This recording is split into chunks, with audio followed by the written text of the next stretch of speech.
Carta de Paulo a Tito, capítulo 1. Eu, Paulo, servo de Deus e apóstolo de Jesus Cristo, escrevo esta carta. Eu fui escolhido e mandado para ajudar a tornar mais forte a fé que o povo de Deus tem e para fazer com que eles conheçam a verdade ensinada pela nossa religião, que se baseia na esperança de recebermos a vida eterna. Deus, que não mente, nos prometeu essa vida antes da criação do mundo. E no tempo certo, Ele a revelou na sua mensagem. Essa mensagem foi entregue a mim, e eu a anuncio por ordem de Deus, o nosso Salvador. Escrevo a você, Tito, meu verdadeiro filho na fé, esta fé que é sua e minha.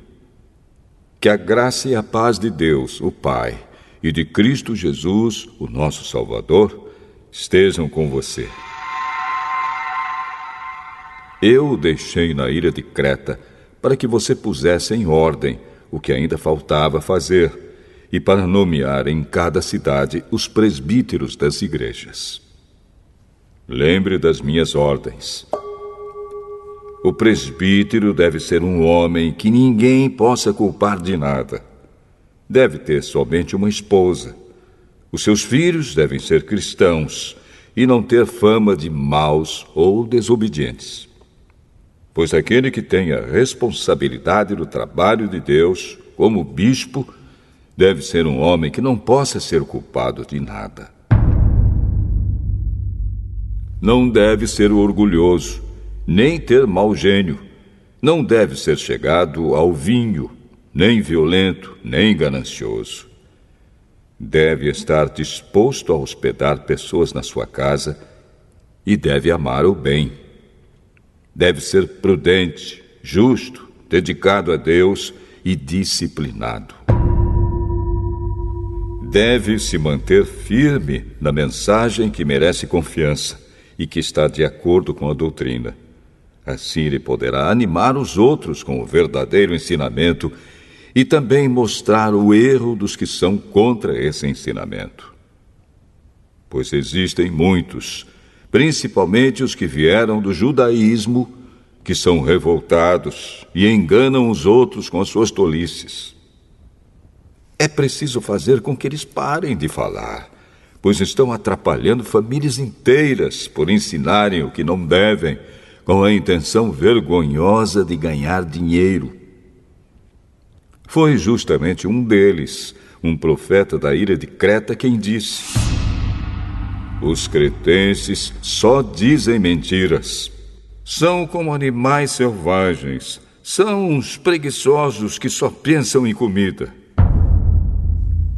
E ele tinha razão quando disse isso. Portanto, você tem de repreender duramente esses falsos mestres para que sejam sadios na fé e parem de dar atenção a histórias inventadas por judeus e a ensinamentos humanos que vêm de pessoas que rejeitam a verdade. Tudo é puro para os que são puros, mas nada é puro para os impuros e descrentes, pois a mente e a consciência deles estão sujas. Eles dizem que conhecem a Deus, mas o que eles fazem mostra que isso não é verdade. Estão cheios de ódio, são rebeldes e não são capazes de fazer nenhuma coisa boa.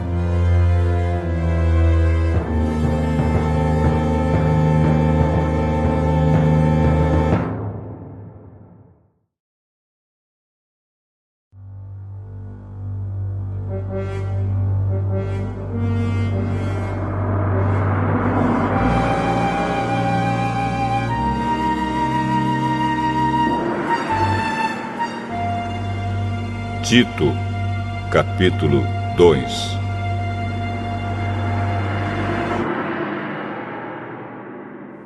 Mas você, Tito, ensine o que está de acordo com a doutrina verdadeira.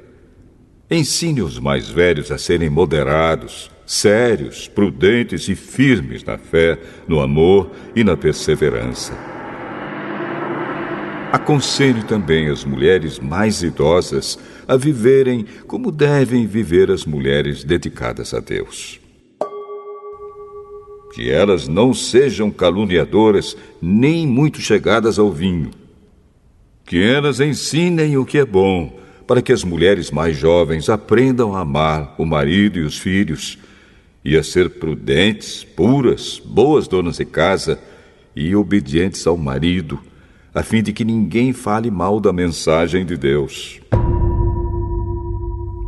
Aconselhe também os homens mais jovens a serem prudentes. Você mesmo deve ser, em tudo, um exemplo de boa conduta. Seja sincero e sério quando estiver ensinando. Use palavras certas, para que ninguém possa criticá-lo e para que os inimigos fiquem envergonhados por não terem nada de mal a dizer a nosso respeito. Que os escravos obedeçam aos seus donos e os agradem em tudo. Que não sejam respondões, nem roubem os seus donos. Pelo contrário, que eles mostrem que são sempre bons e fiéis em tudo o que fazem. Desse modo, por causa das coisas que eles fizerem, todos falarão bem da doutrina a respeito de Deus, o nosso Salvador. Pois Deus revelou a sua graça para dar a salvação a todos. Essa graça nos ensina a abandonarmos a descrença e as paixões mundanas e a vivermos neste mundo uma vida prudente, correta e dedicada a Deus, enquanto ficamos esperando o dia feliz em que aparecerá a glória do nosso grande Deus e Salvador Jesus Cristo. Foi Ele quem se deu a si mesmo por nós, a fim de nos livrar de toda maldade e de nos purificar, fazendo de nós um povo que pertence somente a Ele e que se dedica a fazer o bem.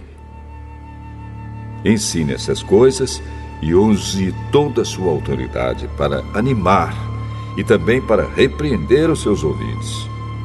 E que ninguém despreze você.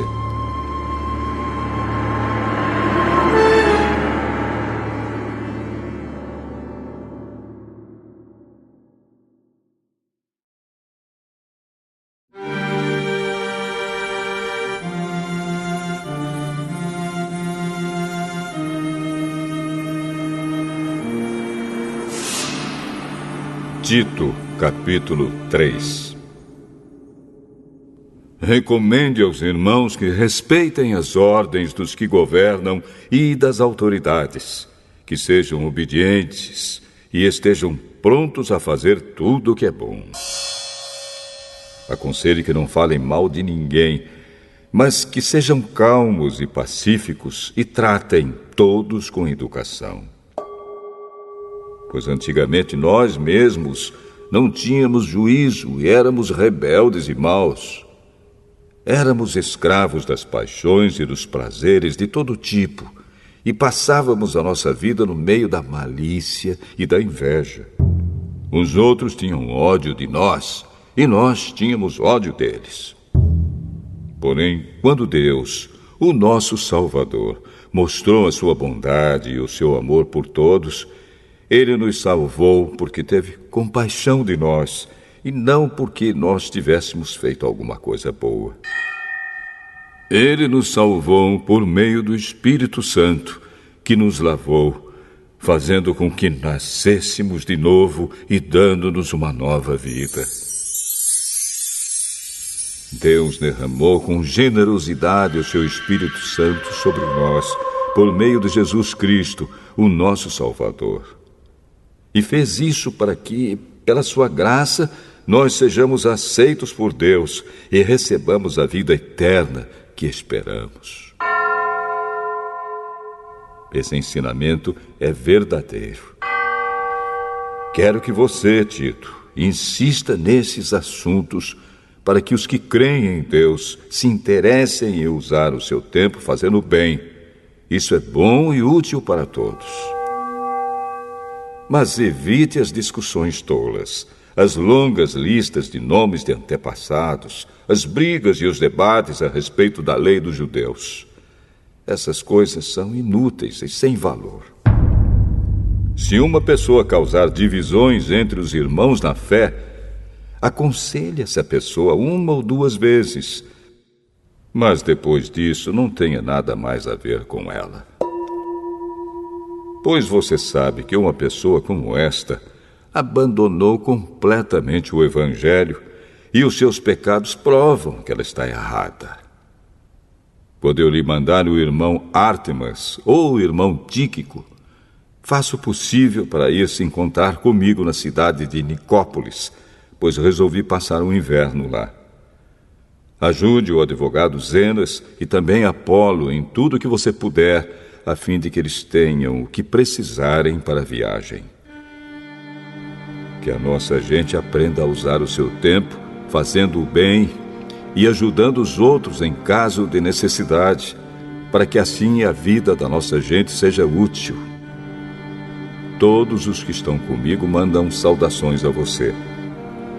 Dê saudações aos nossos amigos na fé. Que a graça de Deus esteja com todos vocês.